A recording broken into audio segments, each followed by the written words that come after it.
किस्मत बदलनी है सहसवान की? पक्का? तो साथियों, जैसा आपको पता है कि नामांकन के बाद मैंने अपने चुनाव प्रचार बूढ़ और नादा के क्षेत्र से ही की थी। वही परिवर्तन की राह वहीं से चालू हुई थी, परिवर्तन की हवा इस बार वहीं से चली थी और अब पूरा क्षेत्र हमारी और आपको साथ में देखकर परिवर्तित हो चुका है। वो साथ में मिलकर बड़ी से बड़ी जीत दिलाना चाहता है। क्या ये सच है? सच है। भाई हाथ कम उठ रहे हैं, सच ज्यादा उठाओ। भाइयों, आप लोग इस बार में रिकॉर्ड मतदान करने वाले हैं। अपनी ज्यादा से ज्यादा वोट देकर अपने भाई के हाथ मजबूत करें। देखिए, चीफ मिनिस्टर किसी का भी बने, कोई भी लखनऊ में आके शासक आए, शासक में क्यों बोल रहा हूँ कि वो आपको प्रजा समझते हैं, वो आपको भाई नहीं समझते, वो आपको चाचा और ताऊ नहीं समझते, वो आपको बेटा नहीं समझते, बहन नहीं समझते। इसलिए आप सहसवान में अपनी सरकार स्थापित करने का काम करो। आप अपने भाई के हाथ इतने मजबूत करो कि सरकार किसी की भी आए, सही आए तो हम उसका साथ देंगे, गलत आए तो हम अपने आप में इतना भगवान ने, ऊपर वाले ने हमें हाथ मजबूत दिए हैं कि हम आपके साथ कंधे से कंधा मिलाकर आपका काम करने का वादा रखते हैं। मैं गांव-गांव घूमा, मैंने देखा कि सड़कों की बुरी हालत है, खरंजों की बुरी हालत है। कोई कह रहा है कि पिताजी ने 10 साल पहले बनाई थी भैया, उसके बाद गांव में कोई काम नहीं हुआ। इस क्या मतलब है? पिछले 10 साल में क्या विधायक निधि नहीं आई? भाई कहाँ गई? दुनिया जाने। भाई आप लोग समझदार हो। इस तरह आपको मैं अनेक काम गिना सकता हूँ, लेकिन वो आप गांव-गांव में अपनी परेशानियों से वाकिफ हो, तो उसमें गिनाने में ज्यादा समय ना आपका व्यर्थ करते हुए मैं कैसे सहसवान में बदलाव देखना चाहता हूँ। हमारे पिताजी जिनसे मेरी इस बारे में पूरी बातचीत हुई कि सहसवान को हम कैसे बदलाव दे सकते हैं, कैसे अपने लोगों को आगे रोजगार और शिक्षा दे सकते हैं। जो सहसवान पूरे बदायूं में सबसे पिछड़ा इलाका रह गया और बदायूं पूरे हिंदुस्तान में सबसे पिछड़ा इलाका रह गया, उसे हम आगे कैसे ले जाएं? हम पहले मैं कुछ मुख्य बिंदु बताना चाहता हूँ, मेन पॉइंट आपको बताना चाहता हूँ। जो अगर आप विधायक बनाने का काम करते हैं तो मैं क्या कार्य करूँ और क्या कार्य करूँगा।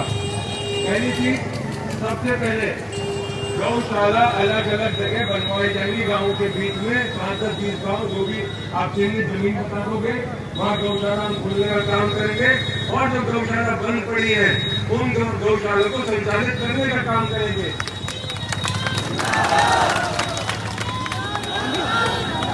क्योंकि मुझे पता है कि रात में अगर आपकी आग लग गई तो कितना खेत गायब हो जाएगा आपको नहीं पता, कितना नुकसान हो जाएगा आपको नहीं पता। सच्चाई है। तो साथियों, गौशाला के अलावा दूसरी चीज जो हम करेंगे वो है, हम सहसवान को एक शिक्षित समृद्ध सहसवान बनाना चाहते हैं। तो हम सहसवान को शिक्षा के क्षेत्र में उन्नति कैसे दिलाएंगे? हम यहाँ कृषि महाविद्यालय या विश्वविद्यालय जो कहते हैं, एग्रीकल्चर यूनिवर्सिटी, वो बनाएंगे। उसमें कम से कम 20 से 25 हजार बच्चा पढ़ेगा तो 4 से 5 हजार आदमी रोजगार भी पाएगा। कहाँ का आदमी रोजगार पाएगा? सहसवान का आदमी रोजगार पाएगा। ये मैं सरकारी वाले नहीं कर रहा हूँ, ये हम खुद करेंगे। सरकार किसी की भी आए, अपनी सरकार सहसवान में स्थापित करनी है, सहसवान में बनानी है। इसके अलावा एक ITI कॉलेज खोलना है, एक लड़कियों का स्कूल खोलना है, जो उगैती में पहले भी आपको बताया जा चुका है। सच्चाई है। अब आप देखो, हमने पिछली बार जो कहा था, एक चीनी मिल खोलने का वादा किया था और हम आपने एक डिग्री कॉलेज खोलने का वादा किया था। 2 साल के अंदर मात्र विधायक बनते ही जब पिताजी और माता जी को आप लोगों ने जिताने का काम किया था, तो 2 साल के अंदर हमने स्थापित कर दिया था कॉलेज और 3 साल के अंदर हमने चीनी मिल चालू कर दी थी।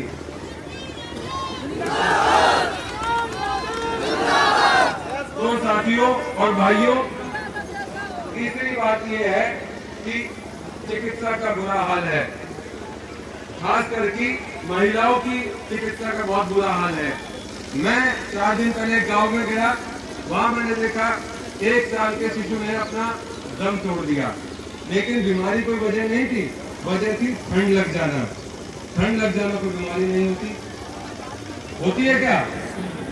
तो उसके लिए हमने सोचा एक अच्छा सा नर्सिंग होम, हॉस्पिटल नारी शक्ति के लिए, महिलाओं के लिए बनवाना चाहिए, जिससे हमें हर चीज के लिए बरेली ना रेफर करना पड़े और बच्चों की जान बचाई जा सके।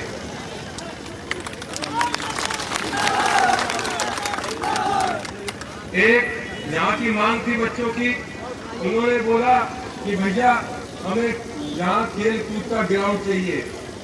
हम अगर हिंदुस्तान में आगे बढ़ना चाहते हैं, हिंदुस्तान के लिए खेल कूद में कोई पदक, कोई मेडल लाना चाहते हैं, तो हमारे पास सुविधाओं की कमी है। यहाँ कोई ना ट्रेनिंग देने वाला इंसान है, ना कोई हमारी सुनने वाला है। तो मैंने उनसे वादा किया कि जो तुम्हारा अभी कॉलेज है उसके अंदर ही हम बढ़िया सा खेल कूद का संसाधन आपको देंगे और खेल कूद के लिए प्रोत्साहन देंगे कि आप आगे बढ़ सके। आपके साथ डीपी यादव और कुणाल यादव कंधे से कंधा लगाकर बच्चों के साथ भी आगे बढ़ेंगे।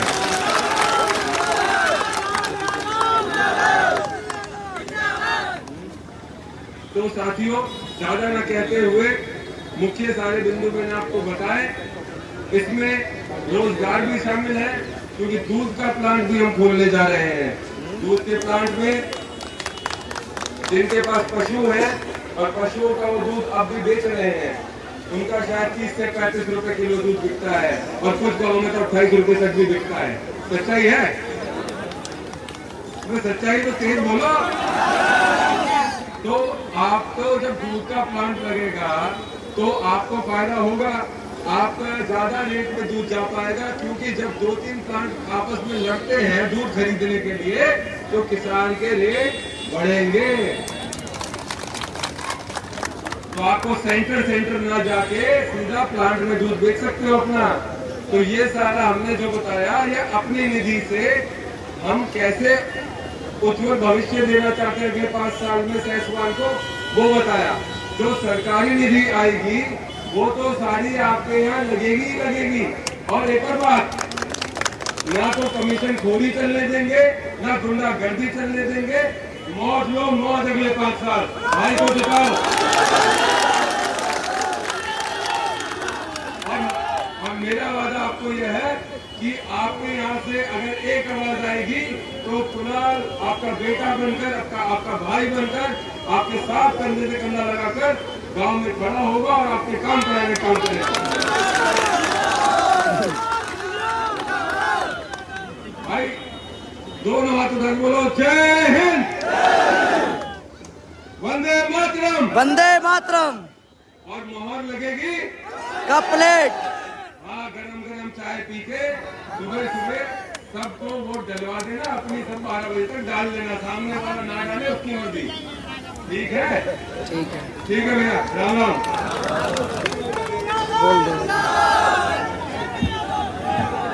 इतना जोश खरोश मैंने नहीं देखा जितना आज जोश खरोश है। एक बार जोरदार तालियों से आदरणीय माननीय डीपी यादव जी का स्वागत हो। अब मैं बहुत ही विनम्र भाव से मैं अपने नेता को आपके सामने लाना चाहता हूँ, आदरणीय डीपी यादव साहब।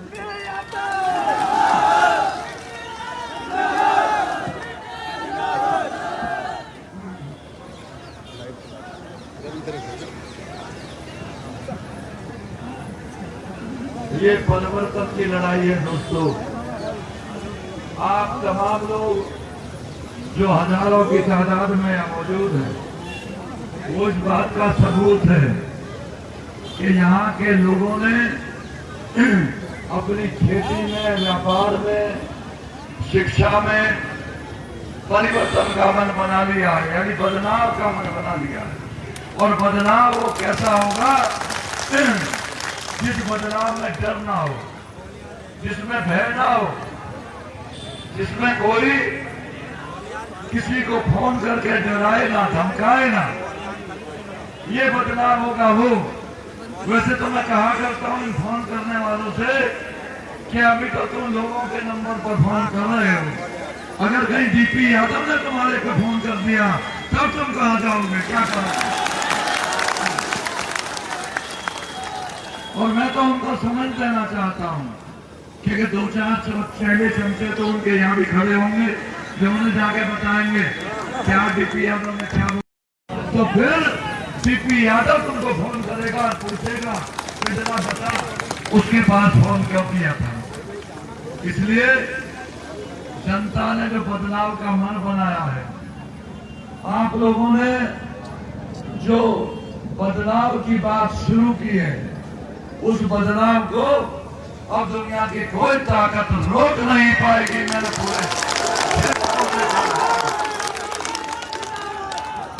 यानी मैं गंगा के बांध से लेकर के और उभयती तक और चीनी मिल तक, इस्लाम नगर तक और आपके जरीफ नगर तक सारे क्षेत्रों में घूमा हूं। यानी एक दिन में 20-20 गांवों की मैंने मीटिंग की है। और मैंने देखा है कि इस बार नौजवान में जो जोश है, मैंने जिंदगी में ऐसा जोश नहीं देखा। मैंने बहुत नौजवान बदलाव चाहता है, और वो बदलाव इसलिए चाहता है कि उसके हाथ को काम चाहिए, उसे रोजगार चाहिए, उसे आगे बढ़ना, उसे शिक्षा चाहिए, एजुकेशन चाहिए। ये नेता जो है ना, ये सिर्फ लब्बाजी करते हैं, हवाई बातें करते हैं। कोई आता है बड़ा नेता तो कहता है अगले 5 सालों में मैं फला काम करा दूंगा। कोई कहता है मैं फला गांव को और फला एरिया में स्कूल बना दूंगा। इन पागल लोगों को ये पता नहीं कि मुकाबला डीपी यादव से है, जो कहता नहीं करता है। हमने बयानबाजी नहीं की है, हमने काम किया है। आप लोगों ने जैसा कह दिया, जब कह दिया, जहां कह दिया, डीपी यादव ने वो काम कर दिया। चाहे डिग्री कॉलेज की बात हो और चाहे चीनी मिल लगाने की बात हो, आज आपके सामने चल रहे हैं, किसी से छुपी हुई बात नहीं है। और ये लोग कहते हैं हम करा देंगे, तो मैं खाली भाषणबाजी में विश्वास नहीं करता, मैं लोगों के काम कराने में विश्वास करता हूँ। अपने यहाँ कोई भेदभाव नहीं है, हर जाति हर बिरादरी के काम को सुन करके और इस गरीब को साथ दे करके, गरीब की आवाज जहां भी आती है, हमारा ये वचन है, हमारे परिवार का पूरा परिवार आपकी सेवा में है। और उस परिवार का ये वचन है आपसे कि जब भी जहां से किसी गरीब की आवाज आएगी, हम अपनी जान पे खेल के उस गरीब का साथ देंगे।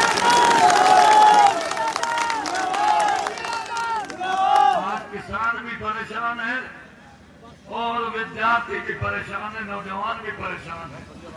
और ये हमारी माता बहनें, इन बेचारी की जिंदगी तो परेशानी में गुजरी है, क्योंकि आज भी इसके पास अपनी जबान नहीं है। क्यों नहीं है? कि शिक्षा नहीं है। हमने नौजवान बच्चों को शिक्षा देने का काम किया। उसी सहसवान में, जिस समाज सहसवान में आजादी के 70 बरस तक कोई डिग्री कॉलेज नहीं था, जब वहां के लोगों ने कहा, आप लोगों ने कहा, वहां के किसानों ने कहा, मैंने कहा मैं विधायक बन जाने दो, विधायक बनने के बाद 2 महीने में यहाँ आपको कॉलेज की बिल्डिंग की शुरुआत होती दिखाई देगी। यही बात आपसे कहने आया हूँ। आज पूरा इलाका हमारे आवारा पशुओं से परेशान है। गाय की रखवाली करते हुए जब मैं रात को निकलता हूँ तो लाठी किए हुए बेचारे किसान 10-20 की टोली बनाकर गांव की सड़कों पे मिलते हैं। मैंने 1-2 जगह पूछा कि इतनी रात में 11 बजे आप लोग यहाँ क्या कर रहे हैं? उन्होंने कहा रखवाली कर रहे हैं, खेतों की रखवाली। वो किसान बेचारा जो दिन में अपने खेत खलियान में काम करता है, रात को उसे रखवाली करनी पड़ती है। तो मैंने गांव के तमाम लोगों से कहा, नाना में भूड़ पे आपके बीच में शरीफ नगर में और बेटी और इस्लाम नगर में चारों तरफ कहा, अगर वास्तव में आप इस मुश्किल का हल चाहते हो तो हमको 2-2, 4-4, 6-6, 10-10 बीघा जमीन 10-10, 15-15 गांवों के बीच बताने का काम करो। आपका एक पैसा भी नहीं लगेगा, सारा पैसा लगा के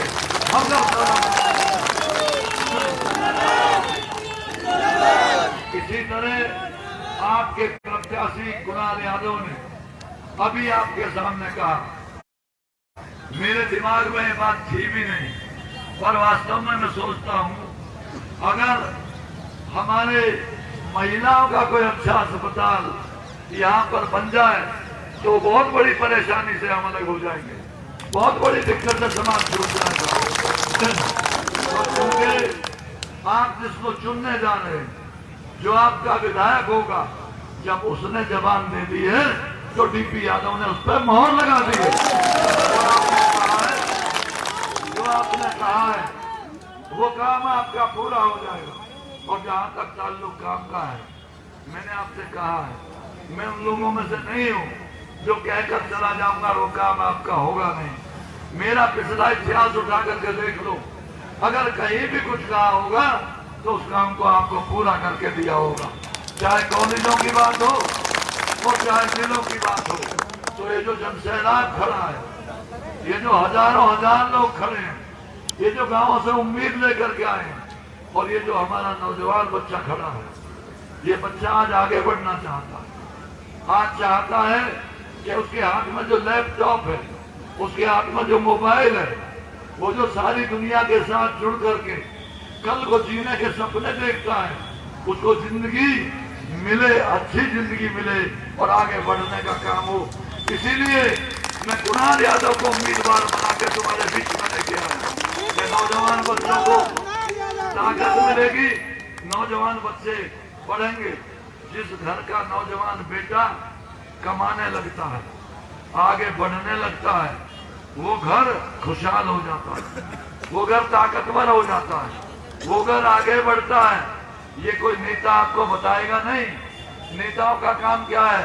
वो तो धरती छीनते हैं, मकान छीनते हैं, एक दूसरे को गाली देते हैं, कई मौका लगे तो मुकदमा करवा देते हैं और मौका लगे तो मारपीट। लेकिन मैं तो कहता हूँ कि बहुत टाइम बीत गया भाई नेता लोगों, अब बाज आ जाओ। नहीं मानोगे तो फिर मैं तुम्हें मनाने का काम करूंगा। अब वो वक्त चला गया बदमाशी और गुंडागर्दी करने का। गुंडागर्दी नहीं करने देंगे, किसी को मारने पीटने नहीं देंगे, किसी को फोन से कह करके और रोक धोक और दबाव नहीं बनाने देंगे। इसीलिए तो क्षेत्र में आए हम इसी बात का जवाब देने आए हैं। हम सारी गुंडागर्दी को खत्म करके इस पूरे समाज को जोड़ने का काम करेंगे, ताकत देने का काम करेंगे। इसलिए बेफिक्र होकर के 14 फरवरी को अपना वोट डालो।